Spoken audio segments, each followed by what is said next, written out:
Power निकालना है AC circuit में, जबकि आपको वोल्टेज और करंट जो है वो गिवन है।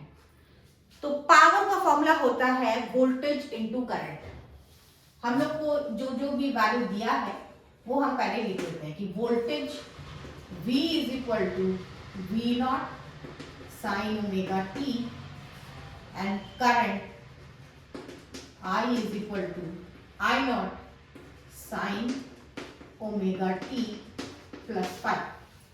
तो पावर का फॉर्मूला हमें पता है, पावर क्या होता है वोल्टेज इंटू करंट, ठीक है, यानी V इंटू आई, यानी I not V not sine omega t plus 5, ठीक है।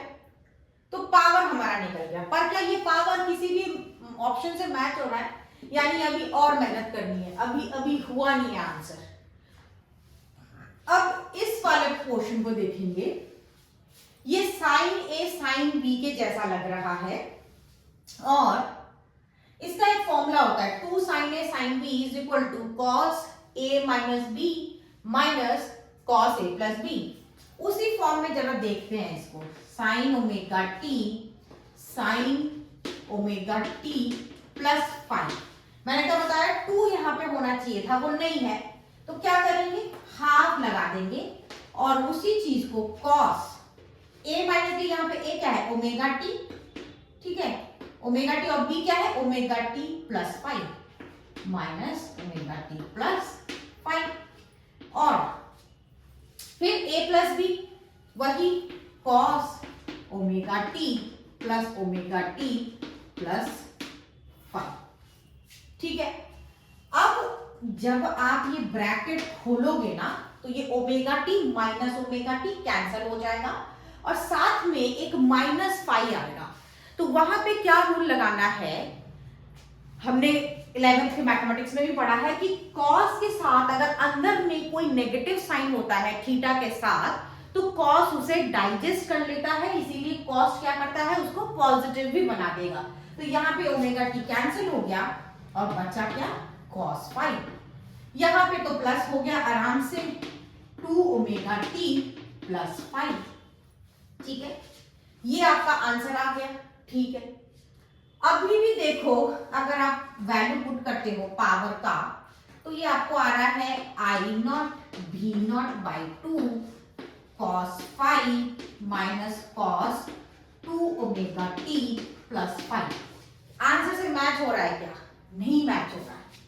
तो यहां पर एक चीज हमको समझनी पड़ेगी कि अगर cos का हम लोग ना ग्राफ प्लॉट करें, ठीक है, तो cos 0 का वैल्यू क्या होता है 1 और cos 90 का वैल्यू क्या होता है 0, है ना, ऐसा बनेगा ना, cos 0 का वैल्यू 1, cos 90 का वैल्यू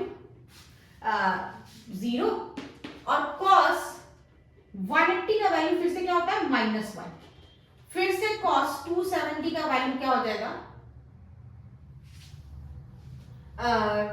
0 और cos 360 का वैल्यू फिर से क्या हो जाएगा 1। यानी मैं बेसिकली आपको ये समझा रही हूं, ये π/2, ये 3π/2, सॉरी ये जो बीच वाला था 3π/2 ये है और ये है 2π, ठीक है, ये दूसरा वाला है, ये 180 डिग्री है, ठीक है, तो ये सिर्फ पाई होगा, ठीक है, ये π/2, ये पाई, ये 3π/2 और वो 2π। मतलब एक साइकिल जब कंप्लीट हो जाता है तो कॉस का जो एवरेज है वो क्या हो जाएगा 0 हो जाएगा, ठीक है। सो यहां पे लिखना पड़ेगा as a complete cycle as is picturized in cos 2 omega t plus 5, therefore average will be 0। एक कंप्लीट साइकिल जो है वो आप देख रहे हो 2 ओमेगा टी प्लस 5 में, तो एवरेज क्या हो जाएगा 0 हो जाएगा, यानी आपका P एवरेज अगर आपको लिखना है तो क्या आ जाएगा I नॉट भी नॉट बाई 2, ये वाला टर्म आपका गायब ही हो गया, 2 ओमेगा टी प्लस 5, तो क्या बचा cos 5। यानी कौन से ऑप्शन के साथ अब हमारा मैच हो रहा है, ऑप्शन नंबर डी के साथ मैच हुआ। सो एवरेज पावर जो है वो कितना निकला, आई नॉट भी नॉट बाई 2 cos 5। ठीक है, अब इसमें 2 दिया हुआ है, किसी किसी में ऐसा भी हो सकता है कि आई आर एम एस दिया हो, भी आर एम एस दिया हो, तो उसमें क्या करेंगे, एक्चुअली ये जो 2 है ना, इसको जब आप बाइफरकेट करेंगे तो √2 हो जाएगा। तो आई नॉट बाई √2 क्या होता है, आई आर एम एस, भी नॉट बाई √2 क्या होता है, भी आर एम एस। बस इतना ही फर्क आएगा अगर ये ऑप्शन में अगर हम लोग थोड़ा सा चेंज करेंगे तो ऑप्शन डी आपका आंसर है।